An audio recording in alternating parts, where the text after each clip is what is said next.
All right, everybody, now it's Unit 0, Day 2, the distributive property and combining like terms. Let's get right in so this video is shorter than the last. On this particular video, we're going to talk about what a like term is, and to that degree what a term is in the first place. So let's start with what a term is. This might be a little bit out of order on your notes. I'm sure you can keep up. A term is a number, a variable, or the product of a number and a variable. Now, there's a couple different examples of this. If it could be a number, 4 or 8 or 6.2 or even negative 6.2 would be an example. A variable could be a or x or q. And then it says the product, that means multiply, the product of a number and a variable. So 4x would be a term, or negative 6xy would be a term, or even 3x squared. Those are all examples of terms. Any one of them would work for your notes, or all of them would work for your notes. Like terms, however, are going to be terms that have no variables at all, or they have the same variables. Again, like terms are terms that have the same variables or no variables at all. I'll give you an example.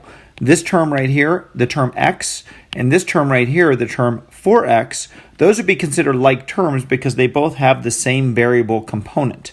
This one, I'll use a different color, this one has an x, but it also has a y. So its variable component is xy, not x. So this one would not be considered a like term with the ones that I have highlighted.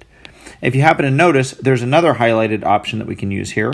This 4 and this 8 and even this negative 6.2, those would all be like terms as well, because those are examples of terms that have no variables at all.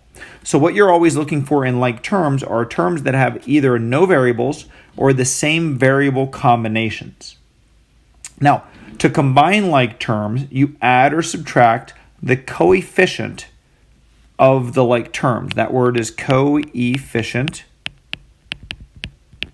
coefficient, and I'll give you an example.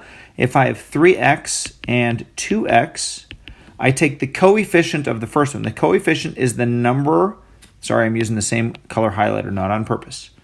Let's find a nice color here. You take the number that multiplies the variable, so 3 is the number that multiplies x, and 2, or if you want to think of it as positive 2 if you'd like, I'm just going to call it a 2, but you take the 2 and the 3 and you combine them, or you add them together, because there is a plus sign there after all. So 3 plus 2 equals 5. The variable is x, so 3x plus 2x equals 5x. And I hope you've seen that before. Something to keep in mind, if you had something like 3x plus 4y, and you were asked to simplify 3x plus 4y, the answer is, well, you can't do anything to it, so you would just write 3x plus 4y. Those things do not have like terms because even though both terms have a variable in them, one of them has an x and the other one doesn't. Let's do one more example. Simplify, let's say 3x plus 4xy minus an x plus 2xy and a 10. That's kind of a long, crazy one there. That's a 5-term polynomial. In this one, I have a couple different things. To declutter the screen a little bit, I'm going to get rid of some of the highlighting that's already there. And I'm going to highlight the stuff that I think is important here. I see that I have a 3x, but I have another piece that has an x, and it has a minus in front of it, or I'll call that like a minus 1. A different color, I see there's a 4xy, and I also see that there's a 2xy. So those things have like terms. And I notice that lonely 10 right there. This 10 does not have a like term, so it's not going to get combined with anything. It's just going to kind of come along. So I'm going to take my 3x minus 1x. You can kind of assume that there's one of them if there's no other number there. So 3x minus 1x, 3 minus 1 is 2, so 2x is the orange part. The yellowish part is the xy part, so I have 4 of them, so plus 4xy and plus 2 more xy's, that's 4 plus 2 is 6 xy's. And then I have this plus 10. Again, the plus 10 didn't really combine with anything, but that doesn't mean it goes away, it just becomes plus 10. Now let's keep looking down your notes. There are some examples there that you should be able to figure out with A's and B's, with Z's and some numbers. And then we get into this thing called the distributive property. I'm going to scroll down a little bit. and this video is almost wrapped. The distributive property is this cool thing where if you have a number on the outside of a parentheses and you have at least two terms, let's say something like this, on the inside, the distributive property really just means that you have 4 of these. So 2x plus 1, 2x plus 1, 2x plus 1, and 2x plus 1. If you think of 4 of them, it would make sense that you have 8x plus 4. But what the distributive property does is it allows you to skip this step that involves writing all of this out. That's cumbersome. Instead, you take the 4 and you multiply by the coefficient of the first variable, and you take the 4 and you multiply by what's called the constant of the term as well. It's called a constant because it has no variable. So this one is a constant. This is not a note that's asked for, but it's a good one to know. And this is the coefficient. Again, I'm going to draw a note here, coefficient, coefficient. And 4 times 2 with the x on it, and 4 times 1. And you'll notice that this guy and this guy are the same. But the one on the left involved a whole lot less work. If we want to generalize that, we would say any value outside of a set of parentheses with more than one value would equal, in this example, a times b. Remember, we don't need the dot in between because writing it side by side means multiply anyway.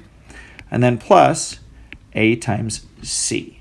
That's what that means. Now, there is a corollary to this. It'd be a good idea to write this right below the previous example. The same thing works if there's a minus sign in there.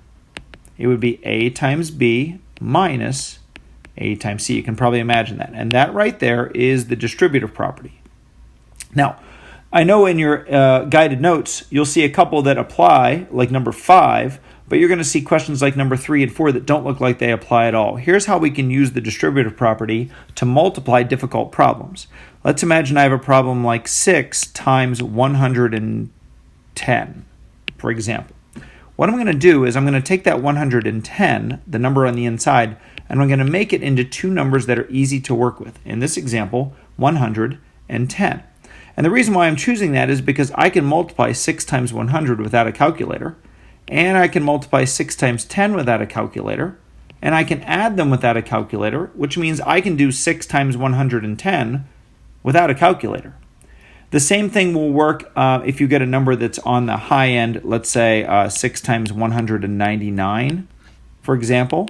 I might do 6 times 200 minus 1.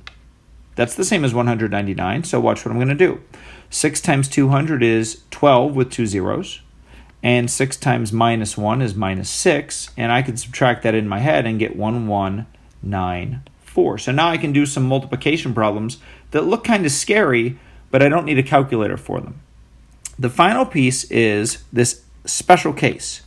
The special case is when you have something that looks like this. Let's say a plus 10, or maybe a y minus 5, something like that.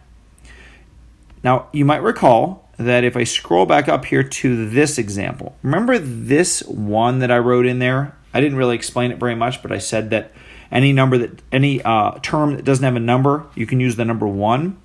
Well, anytime you see a negative, you can, in this scenario, you can put a 1 in front of there. Now, I'm going to put it on the first one, but not on the second, to show you that you can do it, but you don't need to. What I'm going to do is I'm going to, switch colors, and I'm going to distribute a negative 1 to each of those pieces.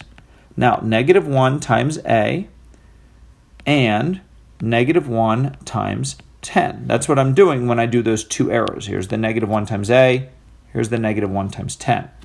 And underneath this, I get negative a, and I get plus negative 10. And you're going to hear from me in class that anytime you see plus negative, although there's nothing wrong with it, it is better in all situations if you simply take that plus negative and turn it into just a minus. It's much neater and cleaner and simpler. We like that. We like simpler. Now on the bottom, you'll watch me do it without the 1, right? I could write the 1 in there like I just did, but watch how I do it without the 1. I just take the negative sign and I multiply it. And here's what I get. I get negative times y minus, that's the blue minus sign that I just wrote in there, right? Different color, but that's what I'm writing. And then I take my negative sign and I multiply it by 5, so negative 5. Now I go back to yesterday's lesson, negative times, this is negative times a positive, right? The y value doesn't have a negative sign in front of it, so it's negative times positive is negative y. And I have a subtract problem, so I'm going to write the rest of it. And now I'm going to go ahead and do keep, change, change. Keep, change, because the minus sign turned into a plus, and now minus 5 turns into positive 5. And I have a nice, simple answer.